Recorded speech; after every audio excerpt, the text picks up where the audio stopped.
que diz mente, caráter e personalidade, página 494. Desgosto, ansiedade, descontentamento, remorso, sentimento de culpa tendem a consumir as forças vitais, convidar à decadência e levar à morte. É a revelação de Deus dizendo: não deixe o sol se pôr sobre a vossa ira, não alimente sentimentos negativos, porque o resultado disso é a morte. Vocês duvidam que o Senhor está falando sério? Vocês duvidam que o Senhor, que Criador da nossa vida, da nossa psique, de todo o conjunto de ser humano, que Ele não sabe o que Ele está dizendo quando Ele diz: meus amores, meus queridos filhos, resolvam suas mágoas, resolvam suas dores, resolvam suas dificuldades, porque os sentimentos negativos minam as energias vitais, consomem tudo e vão levar vocês à morte. Não é uma morte mais ou menos imaginária, é uma morte real. É isso que o Senhor está dizendo. Quantos de nós estamos doentes por questões emocionais? Por tristezas, por mágoas, por dor, por rancor, por levar uma vida que a gente não consegue resolver os conflitos. Fui fazer uma visita com meu esposo, uma senhora de quase 70 anos, estava em cima de uma cama. E quando entramos lá, janelas fechadas, tudo fechado. Não tinha nem filhos cuidando dela, os vizinhos que faziam um assessoramento. E eu disse para ela: mas o que acontece com a senhora? E ela lá assim, toda pequenininha, em cima de uma cama. Eu disse: ai, irmã, eu tenho tanta tristeza. Eu falei: pô, nós vamos trazer alegria agora. E peguei a janela, abri de canto a canto. Deixa o sol entrar, minha irmã. Como é que a senhora vive aqui desse jeito? E sentou eu e meu esposo e ela começou a contar a história. Ela falou: ah, pastor, eu tenho uma mágoa, uma raiva de uma pessoa. E eu digo: diga quem é que eu vou buscar agora, nós vamos resolver isso. A senhora precisa levantar dessa cama. A senhora precisa viver. E ela disse: ah, irmã, não dá para buscar não. E eu digo: por quê? Mora longe? A gente dá um jeito, vamos resolver, minha irmã, a senhora está morrendo.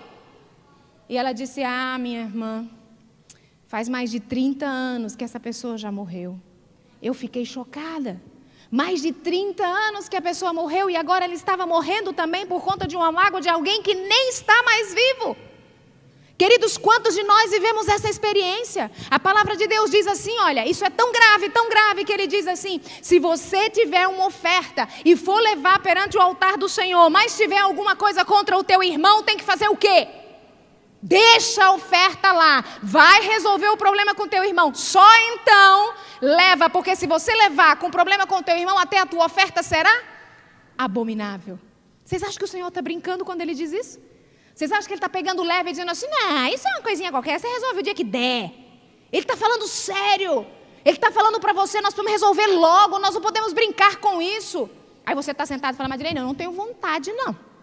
Porque fulano me fez uma que eu não tenho vontade. Claro que não, você é pecador. E o pecador não tem vontade de resolver isso assim. Pelo contrário, a gente tem vontade de arregaçar as mangas e falar: o que fez por mim, que eu quero devolver em dobro. Então não espere ter vontade de resolver, porque isso é uma obra do Espírito Santo de Deus. O que Ele precisa de você é uma decisão. É dizer: eu não quero, eu não gosto, mas em nome de Jesus eu vou resolver. Eu vou resolver em nome de Jesus, mas eu não consigo esquecer. Eu acho que perdoei, mas quando eu olho para o fulano, eu me lembro de tudo aquilo. Perdoar não é esquecer. Perdoar é uma coisa racional, meus amores. Não é uma coisa emocional. Ah, quando eu tiver vontade. Não, perdão é razão. Eu perdoo porque eu quero ir para o céu, porque eu quero viver, porque eu quero ter saúde. Perdoar é assim. Não é sentir vontade, desejo, na emoção. Isso não é perdão. Perdão é completamente racional. Mas e se eu não esquecer? O Senhor quem vai trabalhar seu coração para que você possa tirar isso da sua mente. Você não tem que esquecer. Eu tinha 5 anos e o meu pai foi buscar o carro na oficina. Eu disse: pai, posso ir junto? Mas eu queria ir de velocípede. Sabe o que é velocípede? Essa é uma igreja relativamente jovem. Eu não sei se vocês sabem o que é velocípede. Triciclo é o nome hoje em dia. Era um velocípede vermelhinho, eu me lembro dele perfeitamente. A sela era branca, tinha aqueles pingentezinhos assim no guidão, sabe? E eu gostava daquilo assim, era a minha vida aquele brinquedo. E o meu pai, 2 quadras, eu falei: posso ir, pai? Pode. Sentei nele e fui pedalando rapidinho para acompanhar as pernas do meu pai.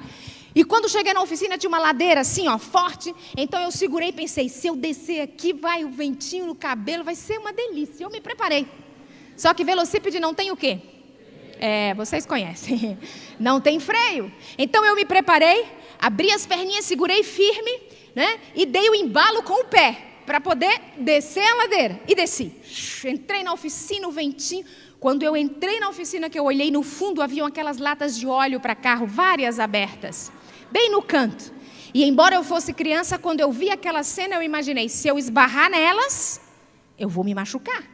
E então eu coloquei os 2 pés com força no chão para tentar parar o velocípede. E quando eu coloquei os pés, me desequilibrei no velocípede, meu pé enganchou no pedal e me arremessou justamente sobre as latas. Eu cortei o meu braço. E aí foi uma confusão na oficina. Meu pai me pegou no colo, eu gritava, porque isso queima como fogo. E eu gritava, e o sangue espalhando no meu braço e o meu corpo. Meu pai não sabia bem aonde tinha sido machucado, me carregando de volta para casa, 2 quadras correndo, e eu gritando desesperadamente de dor nos braços do meu pai. Eu me lembro disso perfeitamente. A cicatriz está aqui. Conto para vocês, me lembro da cor do velocípede, do rosto do meu pai, me lembro daqueles homens na oficina, todos correndo e acudindo. Me lembro de tudo, só tem uma diferença daquele dia. Hoje eu conto para vocês, eu lembro, eu toco, eu mexo, mas não sinto mais dor, não dói mais. Perdão é isso? Isso é perdoar. Você não esquece, você lembra, você conta, você até fala, mas não dói mais, não machuca mais.